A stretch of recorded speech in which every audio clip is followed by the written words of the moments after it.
kasih. Bagaimana kabarnya Bu Evi? Alhamdulillah, Bu, selalu bahagia. Sehat. Alhamdulillah. Kelihatan banget Bu Evi ceria. Iya, Bu. Harus bahagia mau coaching, Bu. Oh iya. Ya, jadi ini nanti kan Bu Evi mau melaksanakan kegiatan coaching Ibu. Iya. Nah, nanti sebelum kegiatan coaching, nanti ini saya akan mengamati kegiatan coaching yang akan dilakukan oleh Bu Evi.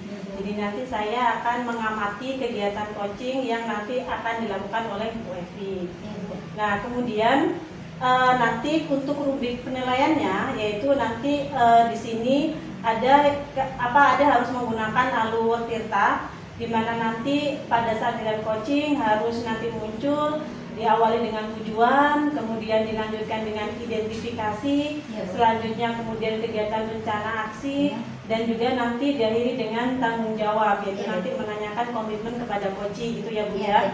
Nah, kemudian selain itu jangan lupa Bu Evi, dalam penilaian nanti ini juga ada kompetensi coachingnya. Yang pertama yaitu pada present, kehadiran penuh, kemudian mendengarkan aktif dan membuat pertanyaan berbobot gitu. Nah, dari rubrik penilaian yang saya jelaskan tadi, kira-kira kompetensi yang akan dikembangkan Bu Evi pada kegiatan coaching nanti apa Bu Evi? Saya nanti akan mengembangkan presentnya ya Bu ya, kemudian juga mendengarkan secara aktif. Jadi saya akan mendengarkan secara penuh apa yang nanti akan disampaikan oleh coach saya, kemudian juga membuat pertanyaan berbobot Bu. Jadi nanti dari pertanyaan berbobot yang saya nanti ajukan kepada coach saya, nanti coach saya bisa mengeksplorasi permasalahannya dan bisa menemukan masalahnya. Begitu Bu solusinya. Oke, sangat bagus sekali ya Bu Evi ya. Jadi Bu Evi ingin mengembangkan ketiga kompetensi yang ada di coaching. Nah, tetapi kira-kira ada nggak Bu kompetensi spesifik yang ingin Bu Evi kembangkan dari tiga kompetensi tersebut Bu Evi? Spesifiknya saya nanti mendengarkan aktif Bu. Jadi nanti saya akan mendengarkan secara menyeluruh apa yang disampaikan oleh coach saya, begitu. Nanti akhirnya ke pertanyaan berbobot gitu loh Bu. Nanti kan dari pertanyaan-pertanyaan itu nanti kan coach bisa eksplorasi gitu loh Bu, apa yang nanti di dalam pembicaraan coaching kita itu. Oke, cukup bagus sekali ya Bu ya. Jadi kompetensi yang mau dikembangkan adalah mendengarkan aktif. Nah, kemudian untuk diharapkan oleh Bu Evi dalam kegiatan coaching nanti apa Ibu harapannya? Harapan saya Bu, nanti coach saya itu bisa menemukan solusi-solusi dari permasalahan yang ia hadapi gitu loh Bu. Jadi nanti dia nanti akan terbiasa gitu memecahkan sendiri masalah yang dihadapi di sekolahnya begitu Bu. Oke, terima kasih Bu Evi ya. Jadi semoga kegiatan coaching nanti sesuai dengan harapannya. Selamat melakukan coaching ya Bu Evi ya. Terima kasih. Ya, mari Bu Evi. Assalamualaikum Bu Evi. Waalaikumsalam Pak Ahmad. Silakan duduk Pak. Iya, terima kasih Bu. Iya, ada apa Pak Ahmad? Gini Bu, saya ingin ada yang ingin mau saya bicarakan, tapi sebelumnya saya mau nanya dulu, Ibu ada waktu nggak? Ada. Ada ya. Iya. Saya ganggu Ibu nggak? Enggak sih. Benar Ya, nih. bener Pak. Ayo. Dari pembicaraan kita nih sekarang, kira-kira apa yang ingin Bapak dapatkan? Ya, saya mau dapat solusi sih, tapi ya nanti kita lihat aja dulu ya. Iya. Saya sih ini Bu, saya ingin cerita permasalahan pembelajaran di kelas Bu. Jadi gini, saya kan guru baru di sana. Di sekolah saya itu guru baru. Saya baru 1,5 tahun di sana. Baru ya, 1,5 tahun baru ya. Baru Pak, Baru ya? belum 5 tahun. Baru 5 tahun ya, jadi masih baru ya Bu ya. Baru Pak. Nah, jadi gini, di sekolah tersebut itu yang saya tahu sebelumnya dia sudah melakukan pembelajaran project based learning. Oke, tapi pada saat penerapannya itu tidak berpusat pada anak, tapi berpusat pada keinginan industri. Oh, jadi disesuaikannya sama industri. Dan sama industri dan anak dituntut untuk ke sana gitu.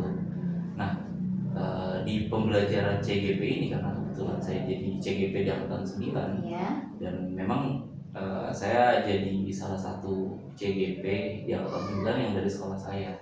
Jadi kan jadi pionir nih, dan saya dapat ilmu terkait masalah pembelajaran itu harus menuntun kodrat anak.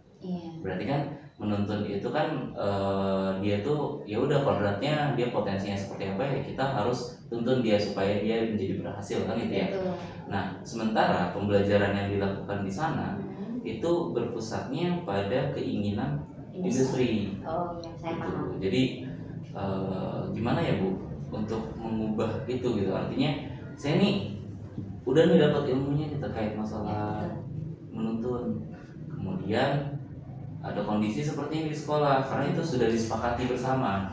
Karena itu sudah disepakati bersama sebelum saya ikut CGP ya, itu sudah disepakati bersama kalau itu harus ini anak nanti lulus harus ada A B C D E gitu. Nah menurut Ibu nih itu seperti apa sih Bu terkait apa yang saya lakukan? Oke, sebenarnya model pembelajaran yang Bapak inginkan itu yang seperti apa, Pak? Yang kira-kira yang sesuai dengan harapan Bapak untuk menciptakan situasi yang Bapak inginkan gitu.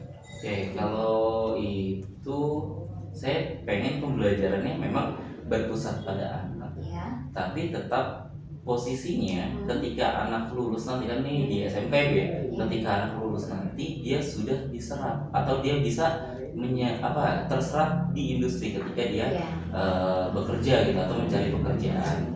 Nah pengennya kayak gitu, jadi tetap berpusat pada anak, tetap kita kembangkan potensinya. Namun ketika mereka lulus kan ada jurusan nih, jurusannya kan punya sertifikasi masing-masing. Nah itu bisa diserap sama industri yang memang di jurusan tersebut gitu. Jadi artinya saya mau gabung nih yang awalnya tadi berpusat pada industri, kemudian saya gabungkan berpusat pada peserta didik yang tujuannya untuk siap bekerja. Ya, betul. Oke, jadi kalau kita telisik lebih dalam lagi ya Pak ya, yang tahu kondisinya kan Bapak di sana ya sebagai guru di sana, yang mengetahui siswa-siswanya juga dan yang mengalami gitu tekanan dari industri. Bapak sebagai guru di sana itu gimana? Nah, kira-kira apa Pak hal-hal yang mempengaruhi hal itu? Kenapa kok industri bisa sampai menekan gitu loh, agar bisa ngikutin jalur mereka gitu? Kenapa nggak diserahkan aja ke gurunya, ke pendidikannya gitu? Kenapa harus ngikutin mereka gitu? Jadi gini, yang saya tahu kan kalau saya kan di jurusan teknik komputer dan jaringan. Nah, sementara perkembangan iptek itu sangat cepat. Bahkan kalau misalnya kita lihat itu di handphone itu udah ada yang namanya 5G. Mungkin nanti 2 atau 3 bulan ke depan ada yang namanya 6G. Nah kita nggak tahu nih, artinya di luar sudah seperti apa, kemudian di embed lah sama sistem yang ada di Indonesia biar nanti Indonesia nggak ketinggalan teknologinya. Maka pembelajarannya pun harus disesuaikan dengan kondisi yang memang ada gitu ya. Jadi tetap kita ngikutin progres perkembangan zaman, terus industrinya maunya seperti apa, dan juga kita tetap juga nih bisa mengembangkan potensi anak yang memang bermacam-macam gitu. Oke deh, berarti anak yang Bapak harapkan, yang Bapak inginkan mengembangkan potensi anak yang sesuai dan industri juga bisa masuk, yang bisa diserap juga oleh anak-anak gitu, bisa ngikutin anak-anak apa keinginan industri. Nah, apa nih yang Bapak lakukan untuk bisa merencanakan sebuah proses pembelajaran yang kira-kira bisa mewujudkan itu? Oke, yang saya lakukan mungkin nanti saya identifikasi dulu Bu keinginan industri seperti apa, kemudian kita kerjasama juga dengan industri terkait maksudnya terkait model pembelajaran atau sertifikasi apa yang memang lagi dibutuhkan di sana. Nah entah itu skemanya bisa 2 atau 3 tahun ke depan nanti sertifikasi itu tetap digunakan di industri. Nah kemudian yang kedua terkait potensi anak kan itu sangat berbeda ya. Mungkin nanti saya coba buat kesamaan persepsi. Kalau kita ada di jurusan ini, kita nanti tujuan akhirnya seperti ini dan ini yang harus kalian pelajari. Mungkin bisa seperti itu ya Bu ya. Terkait potensi anak yang di luar dari jurusan, mungkin dia bisa mengembangkan dirinya melalui les atau yang lainnya. Karena di sekolah itu yang saya pengen ya ketika anak lulus dia bisa terserap, karena memang lagi-lagi kalau dari segi statistik yang tahun sekarang memang sudah ada peningkatan terkait jumlah pengangguran, itu sudah menurun di tingkat SMK. Nah kalau dulu kan labeling lulusan SMK adalah pengangguran. Nah sekarang sudah menurun tuh Bu, alhamdulillah sudah menurun. Nah itu saya pengen tuh membantu untuk lebih turun lagi biar nanti Oh, iya, iya. lulusan itu nggak ada yang nganggur gitu. Oke. Lulusan SMK. Kalau kita lihat lagi ya Pak ya, kalau kita kaitkan potensi anak dengan penyerapan tenaga kerja itu, kira-kira anak-anak Bapak, murid-murid Bapak itu berada di level mana potensinya gitu, sehingga yang mendukung dia itu untuk masuk ke industri. ya. Kalau kita pecah nih Bu ya, kalau di kelas 10 kan pasti levelnya level bawah karena mereka lulus dari SMP belum tahu arah tujuan SMK seperti apa. Misalnya arah tujuan jurusan TKJ yang dia pilih itu kayak gimana. Nah kemudian kalau di kelas 11 levelingnya menurut saya masih di level 6. Namun di kelas 12 itu sudah ada di level 7 dan 8. Karena untuk mencapai ke industri banget mereka harus banyak tahapan yang dilalui Bu. Karena ada pelatihan, kemudian ada sertifikasi. Nah itu memang untuk ketika lulus diserap jadi nilainya 10 gitu ya. Itu agak prosesnya panjang. Oh begitu. Oke, tadi Bapak kan tadi sudah bicara mengenai pelatihan ya. Nah kira-kira apakah Bapak pernah mengikuti pelatihan untuk menunjang itu gitu, dan sudah diaplikasikan ke anak-anak? Oke, kalau untuk pelatihan mungkin pelatihan teknologi terkini sudah, namun pelatihan yang mengaitkan potensi anak dengan itu tuh mungkin di pembelajaran diferensiasi ini masih ada ambigu gitu ya, karena kan saya di CGP itu udah ada di modul berapa pembelajaran diferensiasi, modul 2.2 ya Bu ya? Gitu ya.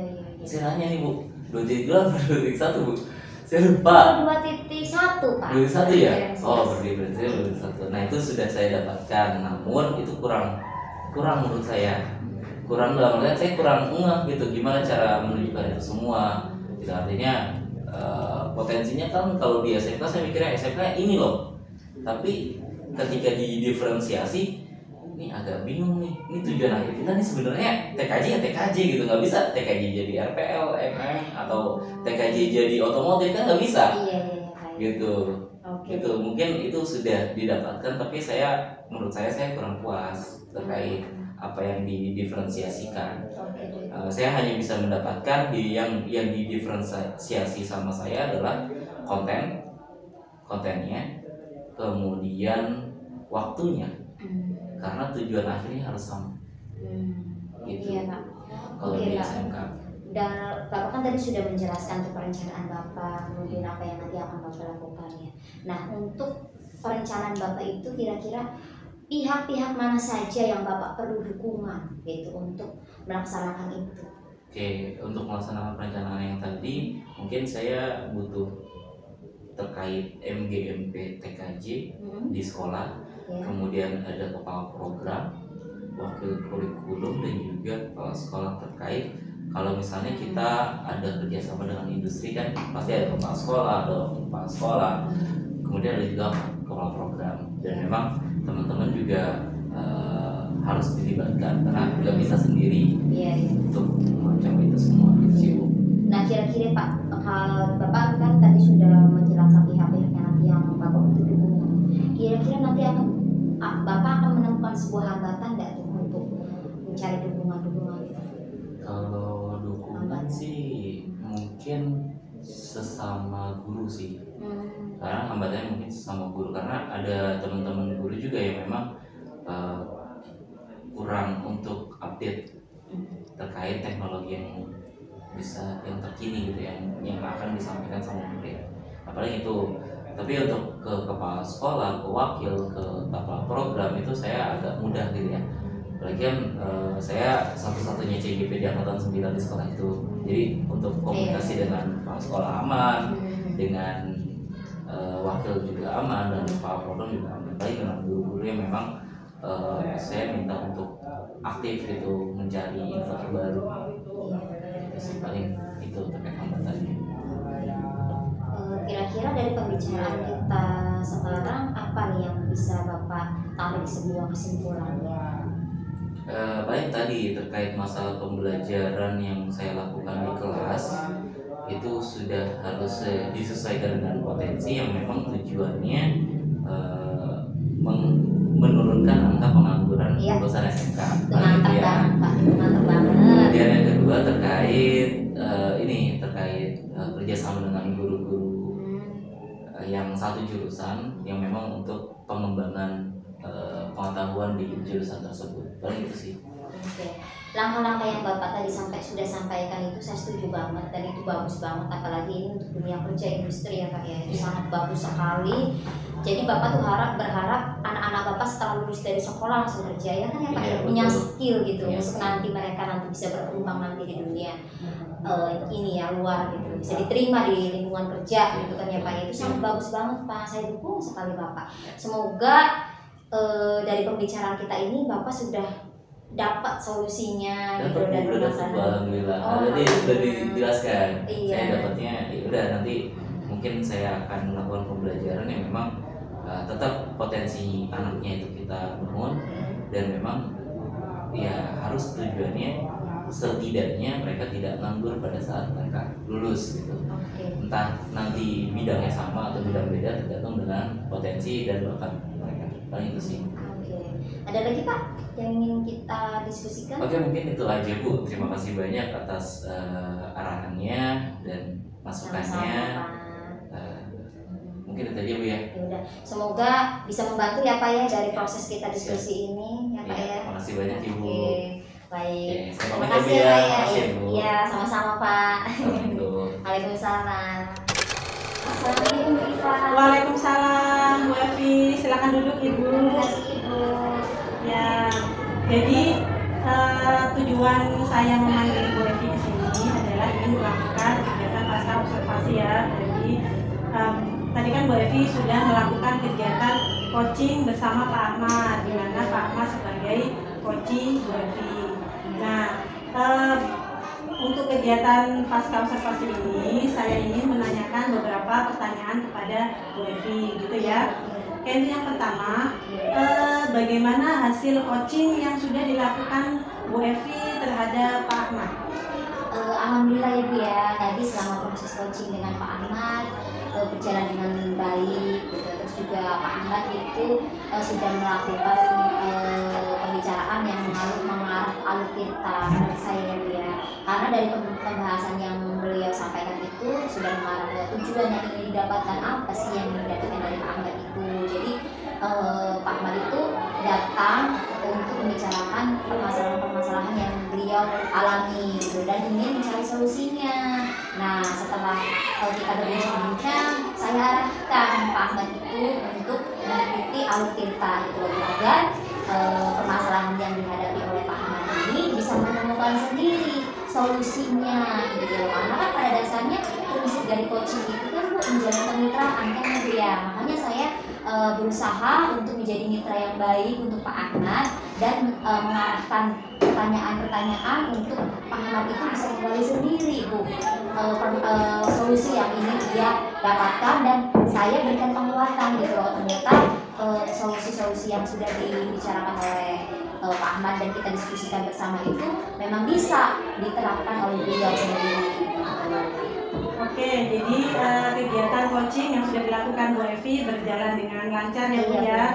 Nah, kemudian pertanyaan kedua Ibu, apa saja yang sudah didapatkan dari kegiatan coaching terkait indikator ketercapaian yang diinginkan? Tadi ketika di awal kan Bu Evi menyampaikan bahwa kompetensi yang ingin ditingkatkan adalah mendengarkan aktif dan membuat pertanyaan berbobot. Nah, bagaimana itu Ibu? Saya ketika tadi proses coaching tadi ya Bu ya, saya berusaha untuk mendengarkan secara aktif, mulai dari permasalahan yang dihadapi oleh Pak Ahmad, mulai dari beliau menjelaskan dari awal gitu, mengidentifikasi permasalahannya. Kemudian saya dengarkan juga rencana-rencana aksi beliau nanti ke depannya, kemudian solusinya juga Bu. Jadi saya ingin mendengarkan full Bu, dari awal yang beliau ceritakan sampai akhir, agar apa? Agar beliau merasa terjadi sebuah kemitraan yang baik, agar yang selama ini kegelisahan-kegelisahan yang beliau hadapi itu beliau merasa lega gitu loh Bu, setelah berdiskusi dan ngobrol tadi dari proses tadi. Nah, berarti menurut Bu Evi sendiri, apakah kompetensi yang ingin ditingkatkan oleh Bu Evi itu sudah berhasil atau belum? Sudah Bu. sudah dari saya mendengarkan aktif, dari pembicaraan tadi, terus juga dari saya mendengarkan tadi ya Bu ya, saya kan jadi muncul pernyataan-pernyataan itu yang membangun gitu loh. Akhirnya pertanyaan-pertanyaan tersebut akhirnya mampu menggali solusi-solusi yang bisa ditemukan sendiri oleh coach saya itu loh Bu. Jadi yang tadinya datang dengan permasalahannya, bingung mau bagaimana solusinya, ternyata dari proses saya mendengarkan aktif itu, saya memberikan pertanyaan-pertanyaan yang berbobot, akhirnya alhamdulillah ditemukanlah Bu solusinya sendiri oleh Pak Ahmad sendiri itu Bu. Oke, jadi dalam kegiatan coaching yang dilakukan oleh Bu Evi tadi bersama Pak Ahmad sudah meningkatkan kompetensi yang ingin Bu Evi tingkatkan, yaitu kompetensi dalam mendengarkan aktif. Dari situ sangat terlihat sekali. Tadi kemudian membuat pertanyaan berbobot juga sudah terlihat dari pertanyaan Bu Evi. Yang Bu Evi buat pertanyaannya itu diambil dari kata kunci yang dijelaskan oleh coaching, begitu ya Bu ya. Oke, kemudian selanjutnya Bu, mohon maaf, apakah saya boleh menyampaikan hasil pengamatan saya terhadap kegiatan coaching yang sudah Bu Evi lakukan? Iya Bu, karena saya kan memang ya Bu ya, proses coaching itu kan saya butuh umpan balik ya Bu ya, agar saya menjadi coach yang baik gitu ya, coach yang bisa menjadi mitra yang baik untuk coachingnya. Makanya saya butuh banget umpan balik dari Ibu sebagai supervisor saya Bu. Oke, terima kasih ya Bu Evi ya. Jadi tadi saya mengamati kegiatan coaching yang sudah dilakukan Bu Evi dengan Pak Ahmad. Memang benar, jadi sudah sesuai kegiatan coachingnya, sudah mengikuti alur pita, dimulai dari tujuannya sudah terlihat sangat rinci sekali. Kemudian pada kegiatan identifikasi, di situ juga malah lebih rinci lagi. Bu Evi berhasil mengidentifikasi masalah secara detail dari masalah coaching. Kemudian pada kegiatan rencana aksi, di situ juga coaching berhasil menemukan rencana aksinya setelah menemukan solusi dari permasalahannya. Dan yang terakhir itu ketika kegiatan tanggung jawab, di situ tadi juga sudah terlihat jelas ada kegiatan tanggung jawab, ada kegiatan coaching. Namun ini ada satu catatan yang perlu mungkin nanti ke depannya bisa dilakukan, yaitu kegiatan pada tanggung jawab, yaitu komitmen. Tadi sepertinya Bu Evi itu lupa menanyakan komitmen, karena memang komitmen ini penting Bu Evi. Jadi ketika kegiatan di tanggung jawab itu komitmen ini tidak boleh terlupakan, karena di sini komitmen ini kan kita meminta kepada coaching itu untuk komitmen dalam kegiatan rencana aksinya. Mau apa yang dilakukan, apakah ada deadline-nya, seperti itu ya Bu Evi ya. Nah, kemudian untuk kegiatan yang kompetensinya, di kompetensi yang ingin dikembangkan oleh Bu Evi pada kegiatan coaching. Tadi kan dijelaskan bahwa ada dua kompetensi yang sudah ingin dikembangkan, yaitu yang pertama mendengarkan aktif. Sangat terlihat jelas dan detail. Tadi ketika kegiatan coaching, Bu Evi mendengarkan dengan aktif, apa saja yang dijelaskan, apa saja yang diceritakan oleh coaching. Kemudian pada saat membuat pertanyaan berbobot itu juga pertanyaan yang diajukan oleh Bu Evi itu pertanyaannya memang benar-benar yang berbobot. Jadi sesuai dengan alurnya, sesuai dengan apa yang dikatakan, yang diceritakan, yang dijelaskan sama coaching. Jadi memang sudah sangat sesuai sekali. Nah, namun alangkah baiknya itu selain dua kompetensi itu tadi, untuk kompetensi yang satu lagi yaitu pada present, kehadiran penuh, itu juga kalau saya melihat itu Bu Evi itu ada di situ kompetensi yang bisa ditingkatkan di situ ya Bu Evi. Oke. Nah, kemudian untuk yang pertanyaan berikutnya Ibu, dari diskusi ini apa yang sudah Bu Evi bayangkan untuk meningkatkan lagi kompetensi-kompetensi yang ada pada kegiatan coaching? Iya Bu, jadi dari proses coaching yang tadi sudah saya lakukan, ternyata banyak kompetensi-kompetensi yang muncul namun belum saya maksimalkan gitu. Nanti saya harap nanti saya terbiasa melakukan proses coaching ini, itu akan muncul semua, mulai dari presentnya, mendengarkan aktifnya, kemudian memberikan pertanyaan berbobot, itu akan ada di sendiri Bu, kalau saya sudah terbiasa melakukan praktek coaching gitu loh Bu. Nah, dari proses ini saya banyak belajar Bu, gitu. Ternyata ketiga itu memang saling berkaitan Bu, jadi tidak mungkin ada salah satu yang ditinggalkan gitu Bu. Jadi saya harus bisa memaksimalkan ketiga kompetensi itu Bu nantinya untuk kedepannya dengan coach-coach yang lain. Iya, sangat bagus sekali ya Bu ya. Jadi memang ketiga-tiganya itu sebisa mungkin harus ditingkatkan 3 kompetensi tersebut. Nah, kira-kira nih kapan mau dilakukan atau barangkali adakah seseorang atau siapa yang bisa membantu untuk Bu Evi bisa meningkatkan 3 kompetensi coaching tersebut? Untuk membantu kegiatan coaching tersebut dalam meningkatkan kompetensi saya, pastinya saya nanti akan rajin latihan di teman dengan teman rekan sejawat saya. Nanti saya akan membuka obrolan dengan teman-teman rekan sejawat saya. Nah, nanti dari obrolan-obrolan itu kan nanti akan timbul sebuah permasalahan-permasalahan dari kegalauan dari rekan-rekan sejawat saya ketika mereka belajar melakukan proses pembelajaran di kelas gitu loh. Nah, nanti dari kegalauan dan permasalahan itu nanti kan saya langsung oh ya nih ini bisa saya lakukan coaching gitu loh Bu, walaupun itu tidak disadari oleh rekan-rekan sejawat saya gitu. Nah, nanti dari situ saya akan berusaha untuk memaksimalkan ketiga kompetensi tersebut Bu. Gitu Bu, nanti saya nanti minta bantuan gitu loh dari rekan sejawat saya kalau misalnya ada permasalahan yang mereka alami di kelas, entah itu di rumah, entah itu dimanapun, di organisasi manapun, saya siap untuk mendengarkan, saya siap untuk menjadi coachingnya gitu loh, untuk membantu mereka untuk menemukan solusinya sendiri begitu Bu. Sudah bagus sekali ya Bu Evi ya. Jadi memang kita harus berkolaborasi dengan rekan sejawat, dan memang yang saya sangat apresiasi adalah semangat Bu Evi itu luar biasa sekali ya. Pertanyaan terakhir pada kegiatan pasca observasi ini ya Bu Evi ya. Apa yang Bu Evi dapatkan dari kegiatan coaching supervisi akademik kali ini? Ya Bu, jadi saya lebih memahami gitu ya arti sebuah kemitraan, karena memang pada prinsipnya coaching ini kan untuk menjalin kemitraan yang baik gitu ya Bu ya. Kemudian yang 3 kompetensi coaching ini bisa saya dalami lagi Bu, yang dari kehadiran penuh, kemudian mendengarkan secara aktif, kemudian membuat pertanyaan yang berbobot. Nah, dari ketiga ini bisa membuat saya itu menjadi coaching bagi rekan-rekan sejawat saya Bu nanti di sekolah gitu. Jadi saya lebih banyak belajar lagi arti sebuah mendengarkan orang lain gitu loh. Dan dari pertanyaan-pertanyaan yang saya ajukan kepada coach saya, itu mereka bisa menemukan sendiri solusi-solusinya dari permasalahan mereka tanpa saya harus menggurui begitu loh Bu. Jadi saya sangat mendapatkan banyak manfaat sekali dari proses coaching ini Bu.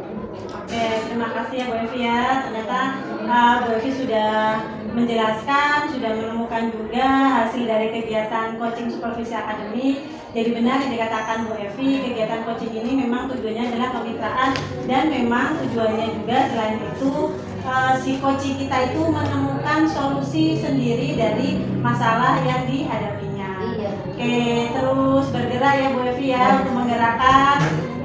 Saya tunggu lagi untuk kegiatan coachingnya Bu Evi berikutnya.